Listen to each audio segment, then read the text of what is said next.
ప్రకటన గ్రంథము 7వ అధ్యాయము మొదటి 8 వచనాలలో, ప్రకటన గ్రంథము 14వ అధ్యాయము మొదటి 5 వచనాలలో 1,44,000 మంది వ్యక్తుల సమూహాన్ని మనం చూడగలం.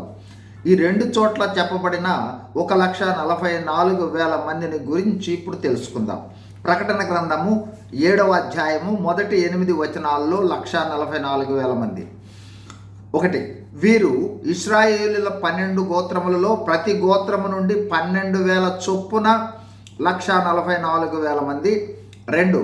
ప్రకటన 7వ అధ్యాయంలో 4 దూతలు భూమి మీద, సముద్రం మీద, చెట్ల మీద గాలి వీచకుండా పట్టుకొనబోచుండగా ఒక దేవుని ముద్రగల దూత వచ్చి ఆ దూతలను కొంత సమయము ఆపి ఈ 1,44,000 మందిని ముద్రించుట జరిగింది.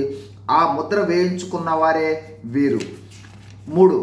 ఈ ముద్రింపబడిన గోత్రాలలో దాను గోత్రము లేదనే విషయం గ్రహించాలి. 4. వీరు దేవుని చేత ముద్రింపబడి భద్రతలో ఉన్నవారు. ఇప్పుడు ప్రకటన గ్రంథము 14వ అధ్యాయము మొదటి 5 వచనాల్లో ఉన్న 1,44,000 మంది. ఇక్కడ సియోను పర్వతం మీద గొర్రెపిల్ల నిలబడి ఉన్నది. ఆయన నామము అంటే గొర్రెపిల్ల నామము, ఆయన తండ్రి నామము నొసళ్ళ యందు లిఖింపబడి ఉన్న 1,44,000 మంది ఆయనతో, గొర్రెపిల్లతో కూడా ఉన్నారు. వీరికి ఉన్న గుణలక్షణాలు: 1. వీరు దేవుని కొరకును గొర్రెపిల్ల కొరకును ప్రథమ ఫలముగా ఉండుటకు మనుషులలో నుండి కొనబడిన వారు. 2. గొర్రెపిల్ల ఎక్కడికి పోవునో అక్కడికల్లా వెంబడిస్తున్నారు. 3.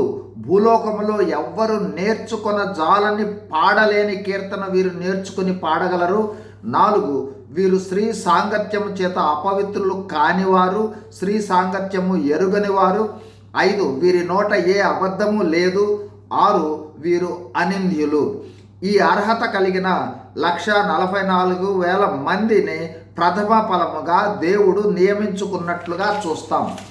ప్రకటన 7లో ఉన్న 1,44,000 మంది, 14లో ఉన్న 1,44,000 మందికి కొంత భిన్నత్వం ఉన్నట్లు కనిపించినా గమనించవలసినది, వీరు దేవుని చేత ఏర్పరచుకున్నవారు, దేవుని భద్రతలో ఉన్నవారు.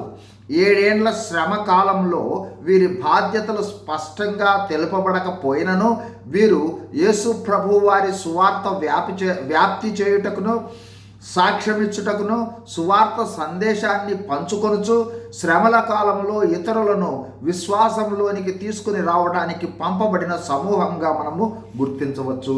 God bless you. Thank you.